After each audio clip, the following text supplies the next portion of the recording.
Hello everyone, আমি শ্রাবন্তী আবারও চলে এসেছি একটা ব্র্যান্ড নিউ ভিডিওর সাথে। আজ আমি তোমাদের সাথে শেয়ার করব খুব চটপাটা একটা রেসিপি, পাপড়ি চাট স্ট্রিট ফুড স্টাইলের। তো কীভাবে বানাচ্ছি চলো সেটাই তোমাদের সাথে শেয়ার করব।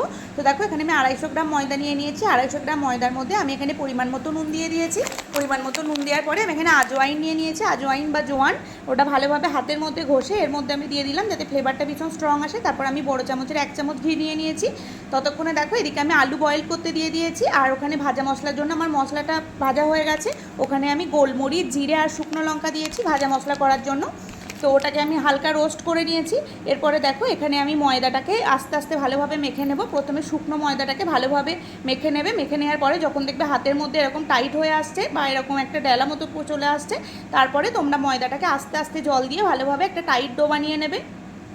তো আমার এখানে ময়দাটা মাখা হয়ে গেছে। তোমাদের সাথে শেয়ার করে দিই চলো যে আমি গ্রিন চাটনিটা কীভাবে বানিয়েছি। গ্রিন চাটনি বানানোর জন্য আমি এখানে ধনে পাতা, পুদিনা পাতা আর কাঁচা লঙ্কা ইউজ করেছি। তোমরা ধনে পাতার পরিমাণটা বেশি দেবে, পুদিনা পাতাটা কম দেবে। তো ওখানে আমার গ্রিন চাটনি কমপ্লিট হয়ে গেছে। এরপর দেখো এখানে আমি দইটা রেডি করে নিচ্ছি, যে দইটা আমি পাপড়ি চাটের ওপরে দেবো। তো দইয়ের মধ্যে আমি কিছুটা বিট নুন আর অল্প পরিমাণে চিনি দিয়েছি। চিনি দিয়ে ভালোভাবে ফেটিয়ে ঢাকা দিয়ে রেখে দিয়েছি দইটা। ততক্ষণে এদিকে আমি একটা তেঁতুলের চাটনি বানিয়ে নেব। তেঁতুলের চাটনিটা বানানোর জন্য আমি প্রথমে তেঁতুলটাকে ভালোভাবে হাতে করে গুলে নিয়েছি। গুলে নেওয়ার পরে এরপরে আমি তেঁতুলের পাল্পটা বার করে নিয়েছি, স্ট্রেনারে করে পাল্প বের করে নেওয়ার পরে দেখো এখানে আমি একটা ফ্রাইং প্যান গরম করতে দিয়ে দিয়েছিলাম। ফ্রাইং প্যানের মধ্যে আমি পাল্পটা দিয়ে দিয়েছি।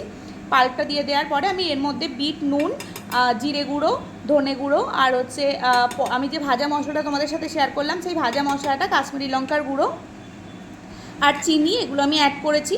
চিনিটা কোয়ান্টিটি অনুযায়ী তোমরা দেবে। তো এখানে দেখো আমার চাটনি একদম রেডি হয়ে গেছে। আর চাটনিটা একটু ঘন ঘন মতো হবে, খেতে ভীষণ টেস্টি হয়েছিল চাটনিটা। তোমরা ফ্রিজে রেখে দিয়ে অনেক দিন পর্যন্ত স্টকও করতে পারবে চাটনিটা। তো দেখো এখানে আমার এদিকে সমস্ত কিছু আমার রেডি হয়ে গেছে। এরপর আমি পাপড়িগুলো বানিয়ে নেব।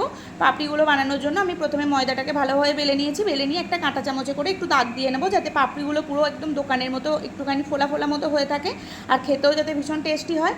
তো এরপরে দেখো আমি একটা একটা করে সমস্ত পাপড়ি এখানে দিয়ে দিচ্ছি। পাপড়িগুলো ভালোভাবে আমি ভেজে নেবো। আগে থেকে আমি ফ্রাইং প্যান গরম করতে দিয়ে দিয়েছিলাম, অনেকটা তেল দিয়ে দিয়েছি। এটা পুরো ছাঁকা তেলে ভাজা হবে। তো পাপড়িগুলো কত সুন্দর ফুলেছে তোমরা দেখতে পাচ্ছ। এখানে আমার পাপড়িগুলো আমি একে একে সমস্ত পাপড়ি ফ্রাই করে নিয়েছি। এবার আমি পাপড়িগুলোকে ভালোভাবে তুলে নেব। ততক্ষণে তোমাদের বলে দিই, আমি শ্রাবন্তী, তোমরা দেখছো শ্রাবন্তী রান্নাঘর। প্লিজ আমার ইউটিউব চ্যানেলটা সাবস্ক্রাইব করে দিও, লাইক কমেন্টটা শেয়ার করতে ভুলো না, পাশে থাকা বেল আইকনটা প্রেস করে দিও। আর তোমরা কে কোথা থেকে আমার ভিডিও দেখছো সেটাও বলো। তো দেখো পাপড়িগুলো কত সুন্দর ক্রিস্পি হয়েছে, ভীষণ মচমচে হয়েছে, খেতেও খুব ভালো হয়েছিল। তোমরা প্লিজ একবার বাড়িতে ট্রাই করো, তোমাদেরও ভালো লাগবে। এরপরে দেখো আমি পাপড়িগুলো গার্নিশিং করার জন্য একটা প্লেটের মধ্যে পাপড়িগুলো দিয়ে দিয়েছি। দিয়ে দেওয়ার পরে আমি যে বয়েলড আলুটা নিয়েছিলাম সেটা স্লাইসভাবে কেটে নিয়েছি। কেটে নিয়ে আমি প্রত্যেকটা পাপড়ির ওপরে আলুগুলো একটা একটা করে দিয়ে দেবো। আর তোমরা কে কোথা থেকে আমার ভিডিওটা দেখছো সেটাও প্লিজ কমেন্ট বক্সে জানিও। এরপরে দেখো আমি ওপরে দই দিয়ে দিচ্ছি, যে দইটা আমি ফাটিয়ে রেখেছিলাম সেই দইটা দিয়ে দিচ্ছি।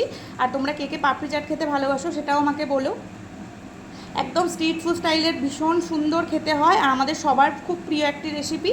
তো এরপরে দেখো আমি এর মধ্যে দই দিয়ে দেওয়ার পরে এরপরে আমি ওপর থেকে কিছুটা বিট নুন ছড়িয়ে দিয়েছিলাম। বিট নুন ছড়িয়ে দেওয়ার পরে আমি এরপরে এখানে ধনে পাতা আর পুদিনার চাটনি যেটা বানিয়েছিলাম, গ্রিন চাটনি, সেটা আমি এর উপরে দিয়ে দিলাম।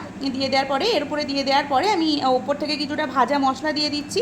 ভাজা মশলা দিয়ে দেওয়ার পরে আমি আবারও ওপর থেকে কী কী ইউজ করছি সেটা তোমাদের সাথে শেয়ার করবো, তোমরা সঙ্গে থাকো আর দেখতে থাকো। তো এরপরে আমি ওপর থেকে কিছুটা কাশ্মীরি লঙ্কার গুঁড়ো দিয়ে দিয়েছিলাম যাতে টেস্টটা ভীষণ ভালো আসে।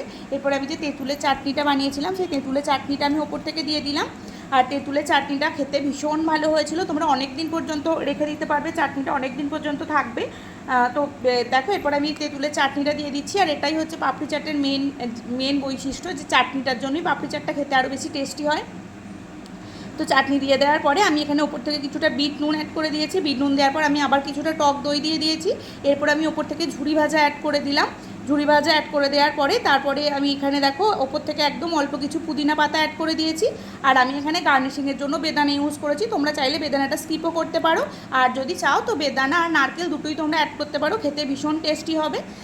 তো এরপর দেখো আমার ওপর থেকে বেদানা দিয়ে একদম কমপ্লিট হয়ে গেছে। আমার এখানে গার্নিশিং একদম রেডি। তোমরা অতি অবশ্যই বলো যে আমার পাপড়ি চাট তোমাদের কেমন লাগলো আর দেখতে কেমন হয়েছে সেটাও প্লিজ কমেন্ট বক্সে জানিও। Thank you for watching. আবারও খুব শিগগিরই একটা নতুন ভিডিওর সাথে ফিরে আসবো। সঙ্গে থাকো আর দেখতে থাকো আমার YouTube channel. Tata, bye bye.